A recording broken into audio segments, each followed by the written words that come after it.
welcome to Foodie Friday. Today, I think what I'm going to call this is everything but the ramen.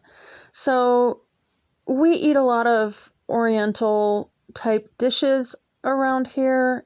They are typically already dairy-free, and they are typically, generally speaking, easily made gluten-free if they aren't already. And so I am just starting out this morning with some boneless skinless chicken thighs that were flash frozen and sold frozen, stored frozen, and all that good stuff. This is some pak choi that I actually planted about a week and a half ago. And it bolted. So I did a little bit of research, asked around, and it is still edible. The flowers are even actually edible, but because of the liquid in here, I don't think the flowers are gonna hold up as well. So I am basically just cutting up these leaves so that they can go in once the chicken is done. And then I'm gonna get the rest of the veg that I'm gonna use in this dish ready as well. I'm not using this entire thing of celery. Some of it did freeze, so I had already pulled some outer leaves off and cut off about half of the bunch, unfortunately, all told. But I'm just going to cut these on a bit of a bias into bite-sized chunks, and the rest of that batch is going to be snacks, probably with ranch. I'm going to peel some carrots.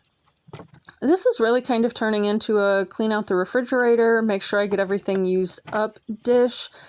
I've mentioned before that a lot of root vegetables and things keep really well in the fridge. The same goes for cabbage, and so celery too, for that matter.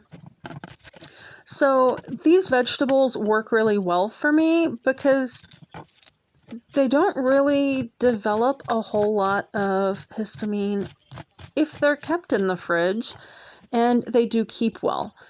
So it's much easier for me to use those without issues than something that's a bit shorter lived. As with the celery, I'm not going to use all of this cabbage. I will throw the other half of the cabbage into some pierogi filling for later and stick that in the freezer. That will probably be next week's video because, well, I realized I haven't shown you guys what I do there. And I'm just tossing in some onion in good-sized chunks, but still bite-sized. Cleaning up my work surface, and then we are going to make a slurry with this arrowroot powder. The recipe I was kind of loosely going off of, it was a honey garlic chicken stir fry, and it looked really good, but some of the things didn't work with my food situation. So number one, I would have had to have thawed out all of the meat so I could cut it up into bite-sized pieces before cooking it. So I'm like, okay, I'll just toss it in the Instant Pot. And then, you guys know me, I might as well just do the whole thing in the Instant Pot. So I went ahead and I also pressurized the unfermented liquid aminos because that is made with soy. One of the few places that still has soy in it in my diet, but I don't do well with the coconut aminos. Because they're fermented. I don't do well with coconut anyways, but then on top of that, coconut aminos are also fermented. Soy sauce is fermented. But if those work better for you, feel free to substitute. It just doesn't work well with the histamine intolerance. So there's a little bit of lectins from the soy in the unfermented liquid aminos. I can rectify that situation by pressurizing it. So I just went ahead and threw it in with the meat, but I wasn't sure when I started this because I was also looking at another recipe how I was going to season it. So you'll see me putting seasoning in here. That is about 1.5 tablespoons of garlic. I did go ahead and toss in the carrots. that I had cut up because those will take the longest to cook. The goal with this, of course, is not really to make everything super soft and well cooked through like you would find in a soup, but more of a stir-fry type texture. So you've got lots of nice crunch, but it's generally cooked, and you know, I like a stir fry. And I'm calling this everything but the ramen. I haven't actually had any ramen other than the like ramen you would buy at the store, so I can't say for sure how like ramen this might be, but it did turn out to be more of a soupy type texture. Probably didn't need to add the extra water, but there wasn't enough water to keep out all the vegetables contained. So do what you like. You could have tossed all of this onto the stove.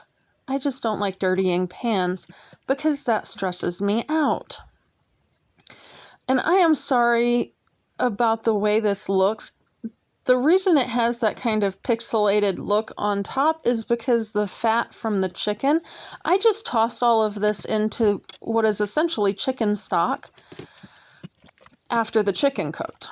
So, but I didn't actually add any oil to this.